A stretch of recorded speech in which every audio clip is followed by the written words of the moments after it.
Halo, halo, apa kabar? Nah, banyak yang nunggu-nunggu Bung Rocky ini. Sekarang kita sudah bersama dengan Bung Rocky. Bung Rocky di persidangan kasus judi online terungkap dari pengakuan salah satu tersangka, ternyata mantan Menkominfo yang sekarang jadi Menteri Koperasi, Budi Ari, ini mendapat alokasi jatah 50% sebagai imbalan setelah situs judul yang harusnya di take down itu malah dijaga. Sementara itu kasus kisru alokasi kuota tambahan haji yang melibatkan mantan Menteri Agama Yakut dan waktu itu kan secara serius diusut oleh tim Pansus Haji DPR, ternyata belakangan ini menguap nih. KPK tidak menindaklanjuti kendati banyak sekali yang melaporkan sehingga sekarang nih KPK digugat nih pra peradilan nih Bung Rocky. Ujian terberat Presiden Prabowo hari-hari ini adalah soal penegakan hukum di dalam upaya memberantas korupsi. Kita tahu banyak kasus yang seolah-olah disorot secara lengkap, tapi kemudian perlahan-lahan lenyap sebagai kasus. Soal judi yang menyangkut Menteri Budi Ari sudah terbuka, dan itu menuntut kejelasan bahwa fakta-fakta persidangan menunjukkan ada pembagian uang di dalam upaya untuk melanjutkan perjudian online ini. Itu diperlihatkan di persidangan. Ada juga kasus yang sudah begitu lama lalu hilang, misalnya kasus dana haji yang menyangkut Menteri Agama itu. Jadi kita mulai melihat bahwa kondisi psikologi publik hari ini adalah menuntut kejelasan kasus-kasus ini, karena terucap dalam banyak pidato Presiden Prabowo untuk memberantas korupsi. Nah, ini satu keadaan yang pada akhirnya orang akan lihat apakah konsistensi pemberantas korupsi itu betul-betul jadi target utama untuk diperlihatkan pada publik bahwa Presiden Prabowo memang menginginkan birokrasi yang bersih, menginginkan pemerintahan yang bersih. Bahwa timbul lagi kontroversi seolah-olah kejaksaan tidak bisa bekerja karena diancam, diintervensi oleh lembaga lain, karena itu diperlukan pengamanan oleh militer dengan alasan apapun. Tetap semua hal di belakang itu adalah tumpukan korupsi yang terjadi sejak masa Presiden Jokowi. Kan tetap kita mau lihat latar belakang korupsi ini adalah permissiveness dari Presiden Jokowi di era dia memerintah. Kita sebut permissiveness sebab begitu banyak kasus yang bahkan menyangkut keluarga Presiden Jokowi yang tidak bisa diproses. Itu yang dilaporkan oleh Ubedillah, yang soal gratifikasi, money laundering, dugaan money laundering. Itu semua pernah beredar di dalam pemerintahan, tapi kemudian hilang sebagai kasus. Jadi kita mau tuntut sebetulnya semacam kejelasan apakah kasus-kasus ini sama-sama dalam kualitas pemikiran Presiden Prabowo, apakah semua kasus korupsi harus dituntaskan atau sekedar diucapkan untuk diperlihatkan pada publik. Jadi kelihatannya kita mau ada mungkin dalam sebelum bulan Juni, bulan Mei berakhir ini ada kepastian bahwa ini kasus yang sudah menjadi causa celebre, tapi kenapa hilang? Harus dijawab. Ini kasus yang sedang diributkan soal judi misalnya. Lalu apa sebetulnya di belakang itu tuh? Kan Pak Menteri Koperasi sekarang sedang berupaya untuk menjalankan kebijakan Presiden di bidang koperasi. Dan kalau itu terhalang karena kedudukan beliau, tentu harus ada jalan keluar. Sangat beruntung misalnya bahwa Presiden sudah menunjuk Saudara Ferry sebagai wakil menteri untuk secara tetap setiap hari memantau perkembangan pembentukan koperasi, karena dia adalah ketua harian atau ketua Pokja, percepatan pembentukan koperasi di Merah Putih di desa-desa. Jadi mesti jelas supaya kita lihat bahwa Presiden Prabowo memang hendak menertibkan birokrasinya supaya menjadi efisien untuk membackup ide-ide dia, kebijakan-kebijakan yang bersifat kerekatan dan sosialistis. Ini jelas ujian serius bagi Prabowo karena melibatkan orang-orangnya Jokowi. Dan penyelesaian kasus-kasus hukum ini kan sangat erat kaitannya dengan indikasi penegakan dan kepastian hukum di Indonesia. Dan ini kita bisa pastikan akan jadi pegangan para investor yang akan menanamkan investasinya di Indonesia. Ya tentu kepastian prosedur hukum, penegakan hukum untuk mempercepat penyelesaian dugaan korupsi di kabinet Presiden Prabowo hari ini bukan sekedar hendak dipamerkan pada publik Indonesia, tapi juga menjadi semacam ukuran bagi investor luar negeri untuk percaya bahwa sistem hukum kita masih bekerja sesuai dengan prinsip-prinsip keadilan. Dan kalau itu tidak diperlihatkan langsung, itu artinya investor akan menunggu karena melihat bahwa kok tidak ada kepastian hukum ya. Jangan-jangan kalau para investor masuk ke Indonesia juga uangnya akan dikorupsi. Jadi soal korupsi ini memang secara moral diperlukan semacam batas jarak supaya siapapun yang bahkan seolah-olah minta perlindungan kekuasaan itu harus diselesaikan di dalam mekanisme hukum. Tetapi sekali lagi kemampuan menunjuk atau menyodorkan kasus itu ke penegak hukum itu masih dibayang-bayangi oleh tukar tambah politik, kan itu masalahnya di situ. Dan investor tahu bahwa kebanyakan kasus korupsi di Indonesia itu diselesaikan melalui tukar tambah politik, dan itu kebiasaan Presiden Jokowi itu yang menunggu kasus untuk dijadikan sandera demi tukar tambah politik. Nah, saya kira Presiden Prabowo mesti mulai menerangkan dengan lebih cermat bahwa pemberantasan korupsi itu ada semata-mata demi penegakan hukum dan jaminan supaya distribusi kekayaan itu tidak dimonopoli oleh segelintir elit, apalagi yang memperoleh kekayaan secara ilegal melalui korupsi. Jadi ini intinya tuh. Pertama ada kepastian hukum, kedua kepastian bahwa pemberantasan korupsi harus berimplikasi pada kepercayaan publik bahwa kekayaan Indonesia itu akan terbagi merata pada rakyat Indonesia sendiri, kan itu intinya. Jadi kalau hari-hari ini kita hiruk pikuk dengan isu korupsi dan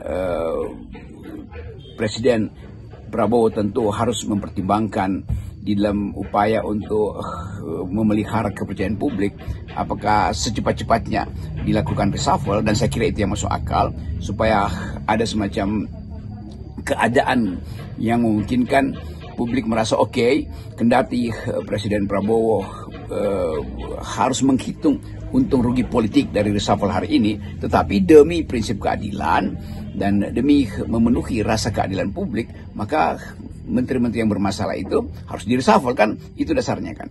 Atau dicari cara lain, misalnya apa yang mesti diselamatkan pertama, apakah reputasi Presiden Prabowo yang harus diutamakan, atau reputasi artinya keinginan Presiden Prabowo untuk mempercepat pemberantasan korupsi harus diikuti oleh reputasi dari sistem peradilan yang ada di bawah pemerintahan Presiden Prabowo hari ini, kan. Sistem peradilan di zaman Pak Jokowi kan amburadul, kan, nggak ada semacam kepastian tuh, tiba-tiba kasusnya berhenti, tiba-tiba ada seorang yang dijebak di dalam kasus, tiba-tiba ada KPK yang nangkap orang karena pesanan politik. Nah, semua ini yang saya maksud tadi, reputasi Presiden Prabowo harus semata-mata berdasarkan pada kepastian hukum tuh. Dan kepastian hukum dasarnya adalah keinginan untuk melihat bahwa keadilan tidak boleh dirampas dari publik oleh para koruptor.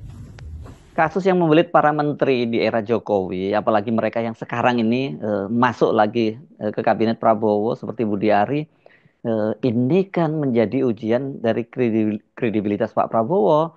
Presiden Prabowo kan bolak-balik menyatakan akan melakukan pemberantasan korupsi. Malah kemarin itu Pak Prabowo menyatakan bahwa tekadnya katanya, dan dia tahu bahwa para pelaku korupsi itu menguntit dan meneror para penegak hukum. Ini kan serem banget ya.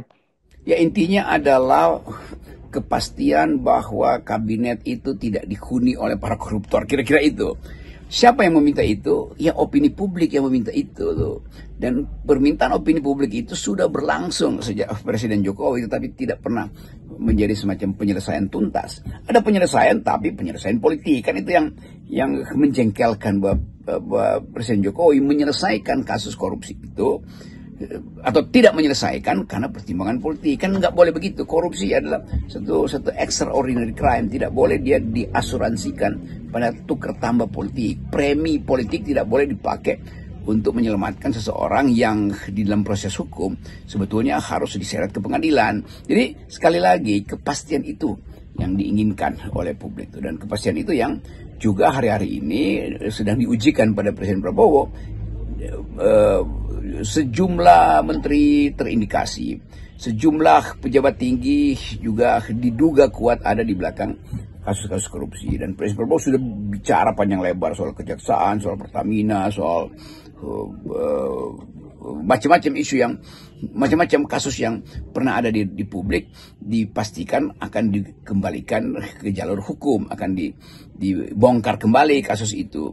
Artinya tameng politiknya sudah tidak bisa dipakai. Tameng politik siapa? Ya tameng politik Presiden Jokowi kan sebelumnya kan. Kan kita mesti lihat juga cara berpikir itu. Ada tameng politik yang dipakai sehingga tameng politik dan tameng kekuasaan Presiden Jokowi selama 10 tahun sehingga gagal untuk memproses isu-isu yang sebetulnya udah jadi pengetahuan publik. Nah sekarang tameng itu sudah tidak ada, atau minimal tidak lagi secara ofisial mampu menghalangi prosedur pemberantasan korupsi. Nah karena itu terbuka sebetulnya peluang bagus bagi Presiden Prabowo untuk menyodorkan kasus-kasus itu supaya diperiksa secara lengkap di dalam sistem peradilan pidana kita.